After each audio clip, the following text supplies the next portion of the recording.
Hi, Village of Hazel Crest residents, Gwen Gray back again with another edition of Let's Talk. We have something exciting in store, which I like to think happens every single show that we have. But again, as I've said in shows past, this is a little different. It's really different for real. We've got a special guest with us today, Hazel Crest resident Theodore TJ Holloway. Theodore actually is a 9-year-old who lives here in Hazel Crest with his parents, and we actually have his mom here with us today, Miss Janelle Allen. Janelle, welcome. It's wonderful to have you. Hi. Wonderful, wonderful. Now you're here, of course, to support TJ, and we really appreciate you actually coming out. We actually asked Janelle at the last minute to come and join us on stage, and I thought it would be a great support for TJ because you are his mom. Wonderful, thank you. Now, how long have you guys lived here in the Village of Hazel Crest? We lived here since I first started school and first started kindergarten. Okay, okay. So how many years ago was that? Do you know? About 5 or 6. About 5 or 6. Do you like the Village of Hazel Crest? Yes. Okay, wonderful, wonderful. Now, I know I already said it, I spoiled it, but tell everybody how old you are, TJ. I'm 8. I'm 9 years old, but right now I'm 8 because my birthday's in August. Okay, so your birthday's coming up soon, huh? Mm-hmm. That's wonderful, wonderful. Now, what grade are you in school, and what is the name of your school? Well, I'm in 4th grade, and the name of my school is Mae Jemison Elementary School. Okay, do you like Mae Jemison Elementary School? Yes. Do you know who Mae Jemison is? Yes, she was the first African American woman to go to space. Hey, absolutely. Wonderful, wonderful. Now, we've got you here on the show, TJ, for a reason, okay? So now let's talk about your special project. What is the name of your project? Is No More Hungry. It was about how giving, not getting to people who do not have anything or who do not have food. Okay, so how did that first come about? Why do you want to give to people that don't have food? Because it first came about because me and my friend were at school, and then we were talking, and then we were wondering, instead of helping our classmates, how about we help the hungry? Ah, okay. And then you talked about that a little bit. It was something that, you thought about. Then what did you do? Then I told him about how my sister had a job and I didn't, and I wanted some money, so I wanted to start my own business.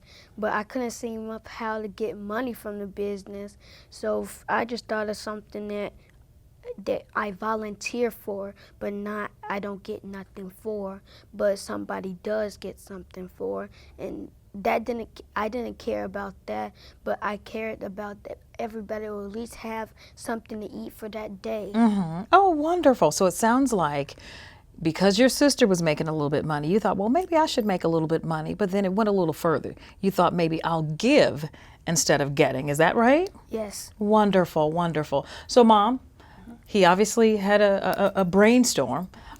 Did he come home and ask you, okay, what should I do? How do I go about this? Tell us a little bit about that. Well, initially it started when he came about a young man who was asking for us to purchase him some food. He was at a McDonald's and kind of just wanted something to eat. And so Theodore went about questioning, like, how do people not have food? Why don't, where does that happen? I thought everyone had food. And so as time progressed, he started to ask questions, and he started to think about and brainstorm, and him and his friend Idris got together and actually started to come up with plans. He would jot down ideas of things that he wanted to give to eat in his little iPad. And at some point he came across a teacher who was like, yeah, go ahead and do that and I can support you in that. Mm-hmm. And so he did his first feeding. From there, after a couple other steps, he did the Chicago Food Depository walk. Mm-hmm. Oh, and then he went on to decide about things he wanted to give to the homeless. Where does that come from? Does that come from you, your husband? Does it come from, tell us a little bit about that. I think it comes from a little of both. Okay. His dad is the one that gives every time he passes someone on the street, whether he sees that they actually need something or not. If they're out there and they're just beating a drum or anything that they're doing, he gives. I do a lot of service in the community.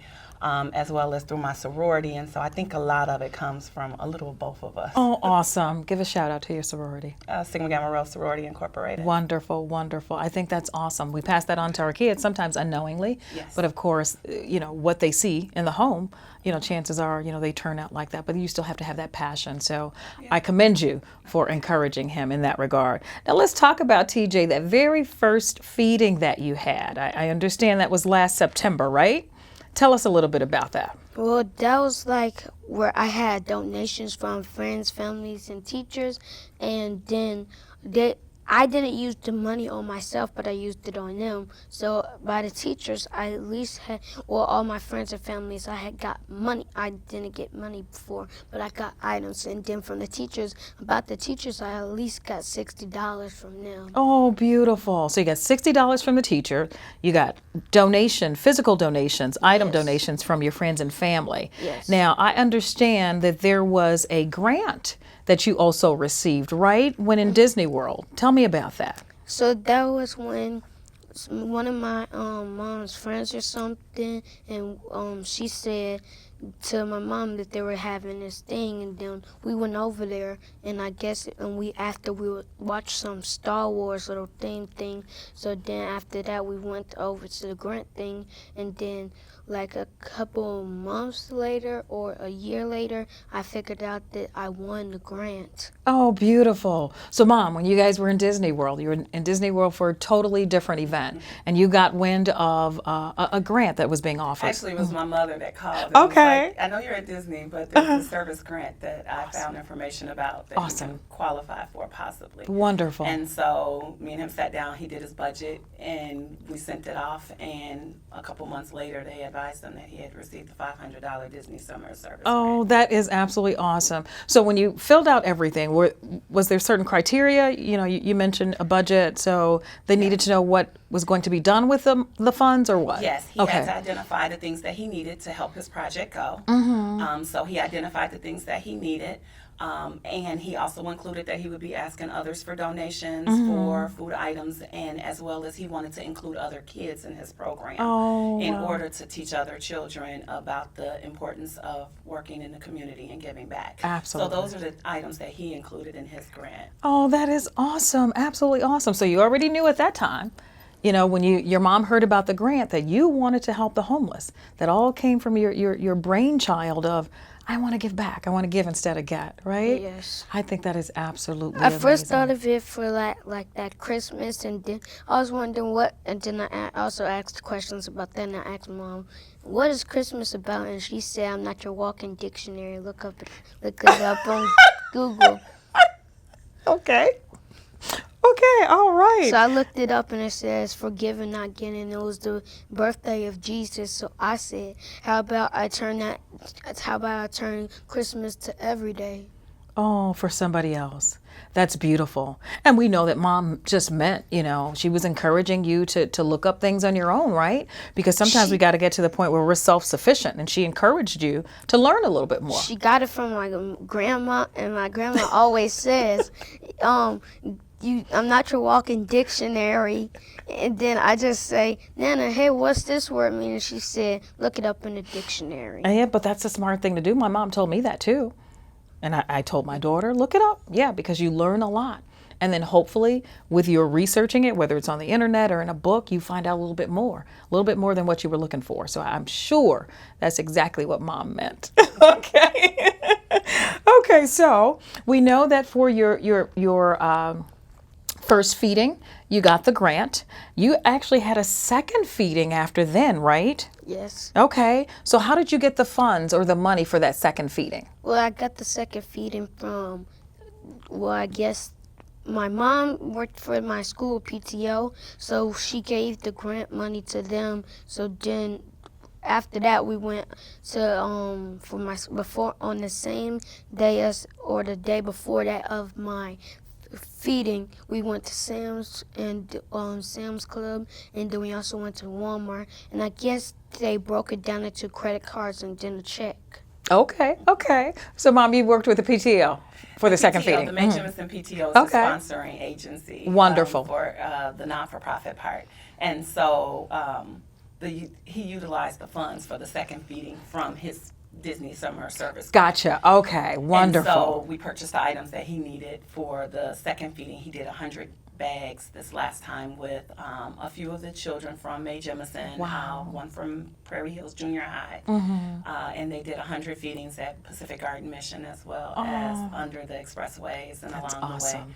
Beautiful. Absolutely beautiful. So 100 feedings the second time, and I think the first feeding was kind of special. Tell us about how many feedings that was for the first one. Well, after that, I had football, so I was saying, how about I feed how much my football jersey is, and that was my football jersey number was 67, so I fed 67 people when I could have started at like 30 or 20 people, but I wanted to move it up higher. And I guess for my third feeding, which would be my bigger feeding, I might want to do like 200 or something, or at least 150. That's awesome. Now, before we get into the next feeding that you've got planned, let's talk about some of the items that you have given out in those feeding bags.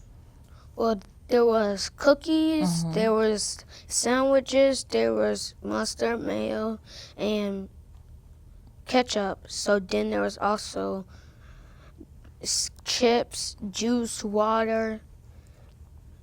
There was granola bars. There was a lot of stuff in there for people to at least eat and hold them over for dinner. Oh, that's beautiful. So now who came up with that? Did you come up with that, TJ, of what to put into the bags? No, my mom did with me. So we sat down and we, in my dad's man cave, and we said, we thought of things and we wrote it down inside my iPad, and we wrote it down inside my notebook. Oh, that's absolutely awesome. And those are all things that I love. I know I would have loved one of those bags. I know I'm not homeless, but sandwiches, cookies, fruit snacks, oh my God, that sounds so good. That was a great idea. Great. Okay, so we've got another one coming up, another feeding coming up. Do you know the date? It's about the end of August. Okay. Or the middle of August. Okay. Mom, do we have a solidified date for that one? We don't yet. We're searching for a location for him to distribute bags. Awesome. Prepare the bags to distribute. Wonderful. So after that, he's looking at the end of August. Okay. So we're looking at the last 2 weekends. Okay. Wonderful. Now, you know what? Beyond these cameras, you've got the entire village of Hazel Crest in front of you. So why don't you tell us, how can we help TJ with this third feeding? You guys can help me by giving me donations in physical items or money, or you can come help me make the bags and give them to the hungry and the homeless. Wonderful. So we can make monetary donations. People can give money, right? Yes. They can also give items. So I'm sure we'll, get with you or get with Mom later on to see exactly what you guys want to put in those bags so we can tell people exactly what we need. Does that work? Yes. And then we also need volunteers, right? We need volunteers to help hand it out, help set everything up, correct? Yes. Wonderful. But some of the donations cannot be food, but it can be toiletries, because one of them asked for toiletries such as deodorant, soap, then probably they use like another bottle of water to like wash it down. Okay. And then probably a towel. Okay, wonderful. So we're adding some things, like you said, toiletries, because everybody needs toiletries, right? That's wonderful. I think it's a great idea, TJ. I know I, for one, am so proud of you. So how about this? Let's talk about how we can get kids and adults to come out. What do you think would be a good idea? What can we do to help?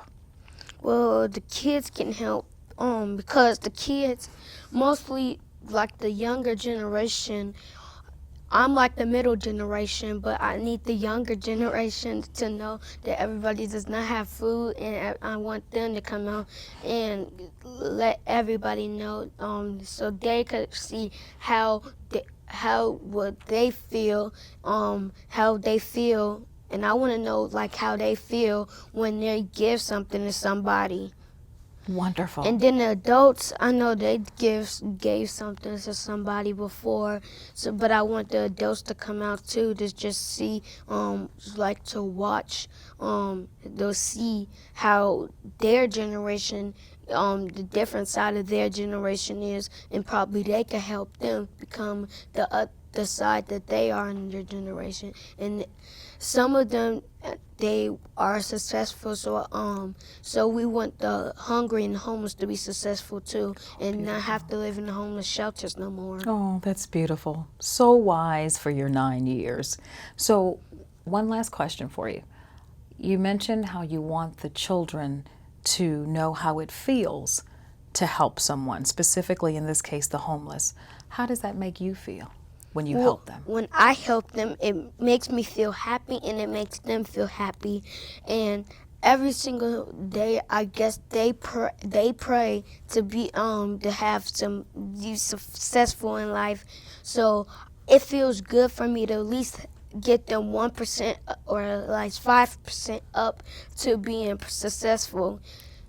And a lot of them are really smart, just they don't have homes yet. Yeah, I totally agree, man. I totally agree. You are such a smart young man. You know that? Mm-hmm. Okay.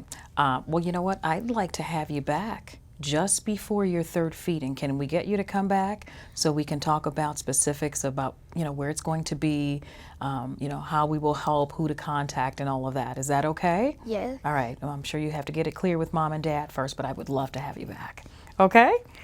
TJ, thank you so much for joining me on my show. I really appreciate it.